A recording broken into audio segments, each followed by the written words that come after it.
What's up, guys? This is The Vinyl Casket, home to the lamest taste. You can check out my YouTube channel, The Vinyl Casket, all one word, over on YouTube, where you can subscribe, like, and comment for much, much more. We are doing a really cool thing today. We are doing a review on Clerks 3. I know I'm a little late to the game since it's been out since September, but personally, as I grab my water bottle because I'm an idiot, personally, I haven't really gotten the chance to sit down and really enjoy it, but I was able to get the steel box case from Best Buy. I believe it's sold there exclusively. Oh, so Clerks 3 on the title, on the back, it has incredible artwork from this movie poster, kind of redirected and redistributed to fit the case. So, Clerks being one of my favorite films. This premiered, I believe, September 16th in theaters. I think the premiere was originally at Kevin Smith's own movie theater. This is the third in the Clerks trilogy, I guess, but askew-averse, the universe that Kevin Smith has constructed with his Jay and Silent Bob characters, masses, I believe, like 10 movies. The last being Jay and Silent Bob reboot, which was a reboot of Strikes Back, which then ties into this. I loved it. These guys are back. The acting and the writing here was incredible. The concept of the script leaning in on Kevin Smith's own dealings and how he came to and what he did about writing the original Clerks about his own experiences, his own life. Being Dante, who had a heart attack, and not Dante, not Mr. Dante, Randall having a heart attack, and then having this whole revelation that he needed to make a movie about his life, which in reality, Kevin Smith had a heart attack a couple years ago, at this point, probably like 5 years ago, that invigorated his interest in making movies.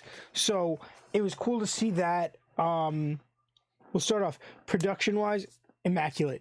Editing, transitions, I know Kevin Smith edits most of his stuff himself, so editing was amazing. I like the transitions, the use of scenery, and all the references to the past movies, I really enjoyed that. I thought that was a really good sense of fan service in an aspect. Dialogue was incredible. The acting performance by all the main actors was great. The inclusion of past actors in the franchise, the Impractical Jokers, all sorts of different references. I really enjoyed that. The plot of the movie was really interesting.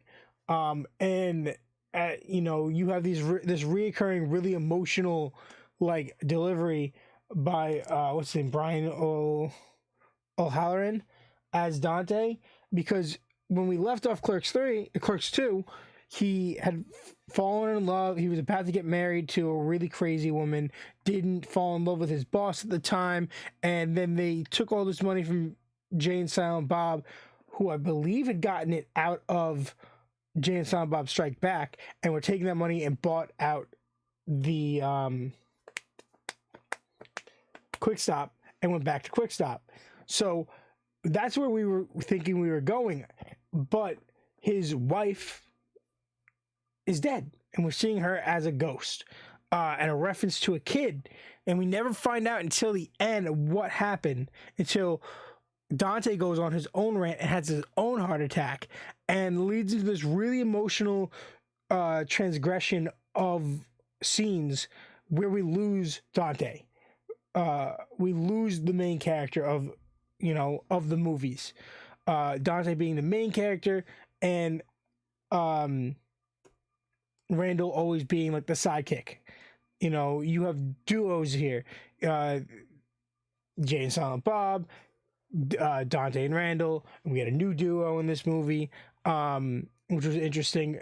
But it was just the transgression of events at that point, right? We're getting lots of references, lots of build up, really good acting, and then this emotional, lingering side plot that we're not getting full information on. And when we did, when Dante had his outburst, it blew my mind, dude. I was like, oh my God, like this guy's going through all this trauma, and lost his wife and his kid, had a happy ending ready, drunk driver reference. Like, I really, really felt emotional. And then when we lose Dante and you see them both red-eyed and crying, and how Randall went home and re-edited the film to make his best friend the main character, and it being just cut up retelling of the original footage from Clerks, I was like, this is like a send-off. This is the right home. And well, I don't think there was no clear ending. Like, there's no way to end Clerks or the Skewverse. Like, it didn't get ended, but this was like a big send-up. This is a big point in this universe. And then seeing Kevin Smith's daughter, Harley Quinn, playing Jay's daughter in the movie that we got from Strikes Back reboot, that was really interesting to see her at the funeral and see that whole transgression of events. I'm just utterly speechless about the plot of this movie, the delivery, the execution. I just think it was a really, really good good movie. It was a good movie. I'll rate them out of 5. I think that's what I was doing with movies, is out of 5. I'm going to give this a 4.8. I want to give it a 5, but I feel like people will be like, oh, you're biased because you like Clerks, because you like Kevin Smith. I'm going to give it a 4.8 for any lingering issues that might be with this as an overall product. But first watch through, and I love it.